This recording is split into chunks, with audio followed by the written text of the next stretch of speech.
नमस्कार। आर के त्यागी, गाजियाबाद NCR दिल्ली। ओम सच्ची जनवाणी चैनल पर आपका स्वागत है। चैनल को सब्सक्राइब करें। सब्सक्राइब करने से हमारी बड़ी मदद होती है। चैनल का विस्तार प्रचार प्रसार होता है और आपको 1-2 सेकंड ही लगता है। अतः चैनल को सब्सक्राइब करें, वीडियो को शेयर, लाइक, कमेंट करें। और मेरा मोबाइल नंबर 8588898205 8588898205। राजेश कुमार त्यागी।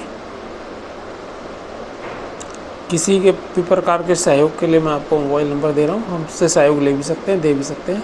और अगर चैनल को हमारे प्रमोट करते हो, काम अच्छा लगता हो तो आर्थिक सहयोग कर सकते हैं।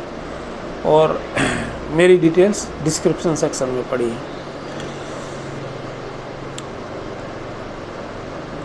कृपया आइए वीडियो शुरू करते हैं। कृपया अंग्रेजी और हिंदी में एक प्रेस विज्ञप्ति नीचे देखें। सभी एक्टिविस्ट अपने स्थानीय पत्रकार समाचार पत्रों में अपने नाम से विज्ञप्ति दे सकते हैं। समय खाली बैठने का नहीं है। सब में 2 सबसे महत्वपूर्ण मुद्दों RBI लाइन पर पेंशन संशोधन और बैंकों की लागत से स्वास्थ्य बीमा को आगे बढ़ाने का है, और दोनों हमारा अधिकार है। और साथ ही पेंशन स्पेशल अलाउंस एनोमली दूर करना भी है इसमें हालांकि नहीं लिखा। IBI और FBU पेंशन विनियमों के विशिष्ट अद्यतन प्रावधान करने पर सहमत हुए हैं। यह सर्वोच्च न्यायालय में झूठे हल्फनामे के मामले में IBI को बचाने की एक चाल है, और पेंशन संशोधन द्वारा धारा 35 के तहत पेंशन लागू करते समय पहले से ही लागू की गई प्रारंभिक नीति थी, और वह खंड अभी भी पेंशन रेगुलेशन में विधिवत संशोधित और विस्तारित स्वरूप में है। फिर भी हमें 8/3/2024 को वेतन संशोधन के साथ आवधिक संशोधन के लिए विशेष प्रावधान करने और पेंशन रिवीजन 31/10/22 तक करने की सहमति को लागू करने के लिए हर स्तर पर संभव दबाव बनाना चाहिए।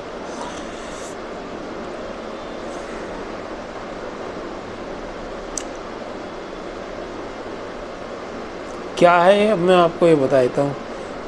अच्छा, ये संपादक और जो भी अखबार और उसका नाम और प्लेस, एड्रेस वगैरह। प्रिय महोदय, आपसे नम्र निवेदन है कि सार्वजनिक बैंकों के 8 लाख से ज़्यादा बैंक पेंशनर्स की स्वास्थ्य सुरक्षा को लेकर हमारा निम्नलिखित संदेश अपने लोकप्रिय दैनिक में प्रकाशित करने की कृपा करें। सादर, नाम वगैरह, एक्टिविस्ट। फिर ये नीचे फॉर्म ऑफ पेंशन एक्टिविस्ट, दिनांक उपरोक्त में ऊपर संपादक के नीचे अखबार का नाम लिखें और नीचे ब्रैकेट में अपना नाम, पता और तारीख लिखकर अखबार में दे दें। विज्ञप्ति को स्थानीय भाषा में रूपांतरित करके स्थानीय अखबारों में छपवाएं। सरकारी बैंक पेंशनर्स को स्वास्थ्य सुविधा नहीं है। अब तक 2.5 लाख मर चुके हैं। सार्वजनिक बैंकों को पेंशनर्स को किसी तरह की स्वास्थ्य सुरक्षा नहीं मिल रही है, और 38 वर्षों में 2.5 लाख से ज़्यादा पेंशनर्स जरूरी इलाज के अभाव में मर चुके हैं। आज भी 8 लाख पेंशनर्स में से मुश्किल से 1.25 लाख लोग खुद के पैसे से स्वास्थ्य बीमा कराए हुए हैं, और शेष लोगों के पास कोई स्वास्थ्य सुरक्षा सुविधा उपलब्ध नहीं है। 90% पेंशनर्स की उम्र 65 से 95 वर्ष के बीच है। और यह बात उल्लेखनीय है कि सभी केंद्रीय एवं राज्य सरकारों, रेलवे और रिजर्व बैंक, नाबार्ड आदि में सेवानिवृत्तियों को CGHS या स्वास्थ्य बीमा उपलब्ध है, लेकिन सरकारी बैंकों के सेवानिवृत्तियों को बैंकों की तरफ से कोई सुरक्षा नहीं है।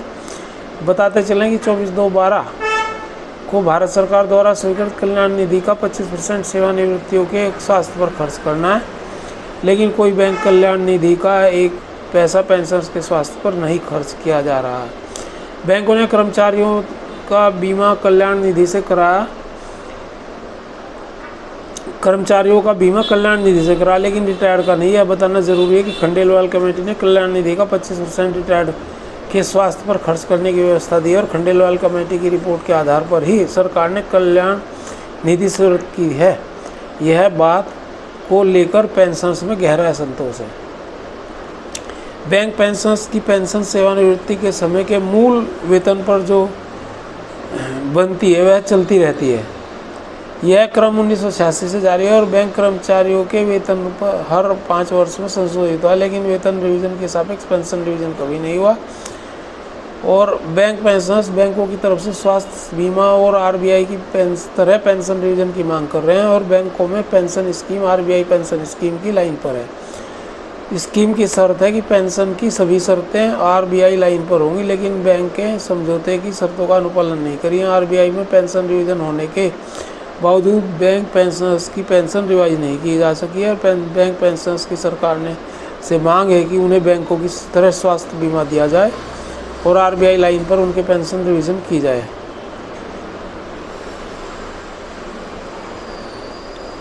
तो ये ज़रूरी एक विज्ञप्ति है, इसे प्रकाशित हो सके तो करा लें। एक इसमें और मैं ऐड कर देता हूँ। अच्छा, एक लेटर लिखा है, ये unauthorised deduction from the bank accounts.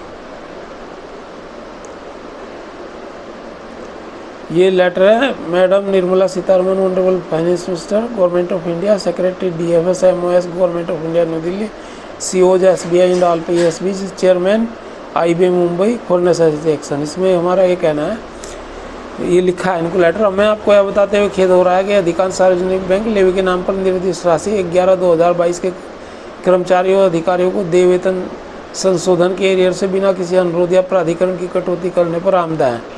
यूनियनों के अनुरोध पर कैनरा बैंक ने अपने HRM विभाग को यूनियनों द्वारा निर्दिष्ट लेवी की राशि में कटौती करने और उसे संबंधित यूनियनों को भेजने का निर्देश दिया है। कर्मचारियों और अधिकारियों ने तो ऐसा अनुरोध किया है और न ही उन्होंने अपनी यूनियनों को इसे बैंक से वसूलने के लिए अधिकृत किया है। बैंक ऑफ बड़ौदा ने 26/3/24 को अपनी शाखाओं को एक परिपत्र जारी किया और कर्मचारी अधिकारियों ने कहा कि बैंक के HRMS पोर्टल पर जाएं और वे लेवी कटौती नहीं चाहते हैं तो 27/3/2024 के साय 5 बजे तक नहीं लिख दें। इसका मतलब है कि यह यदि निर्धारित समय के भीतर नहीं लिखा गया तो बैंक लेवी काट लेगा। और बैंक ने यह सुनिश्चित करने के लिए कोई उपाय नहीं किया कि यह परिपत्र सूचना प्रत्येक कर्मचारी और अधिकारी तक पहुंचे और जो लोग छुट्टी पर होंगे उनके लिए क्या होगा। और हमारा यह प्रश्न है कि बैंक ने हाँ क्यों नहीं पूछा। पर छन्न रूप से बैंक यह सुनिश्चित करना चाहती है कि लेवी कटौती हो और यूनियन को प्रसन्न किया जा सके। यूनियन बैंक ऑफ इंडिया ने बैंक ऑफ बड़ौदा के मार्ग का अनुसरण किया और इंडियन बैंक ने बहुत स्पष्ट रूप से लेवी कटौती के लिए कर्मचारी अधिकारियों से सहमति मांगी है। कर्मचारियों के लेवी से काटने का यह बहुत ही उचित तरीका है। हमारा मानना है कि बैंक अपने प्रत्येक कर्मचारी और अधिकारी से उचित प्राधिकार पत्र के बिना खाते से या देय वेतन बकाया से लेवी नहीं काट सकते और यूनियनों के पास भी लेवी एरियर से लेवी काटने का अनुरोध करने के लिए कोई ऐसा अधिकार नहीं है। अधिकरण पत्र के बिना, ऑथोरिटी लेटर के बिना बैंक खातों से डेबिट नहीं किया जा सकता। ऐसा सामान्य बैंकिंग नियम है। हम आपसे आग्रह करते हैं कृपया हस्तक्षेप करें और बैंकों से ऐसी अधिक कटौती रोकने के लिए कहें और यदि कटौती की गई है तो 9% ब्याज के साथ कर्मचारियों को वापस लौटा दें। कृपया बैंकों को उनकी अधिकृत कार्रवाई और बैंकिंग नियमों के उल्लंघन के लिए दंडित भी करें। सादर और ऑप्शन में अपना नाम लिखें और एड्रेस वगैरह लिखें। तो ये है।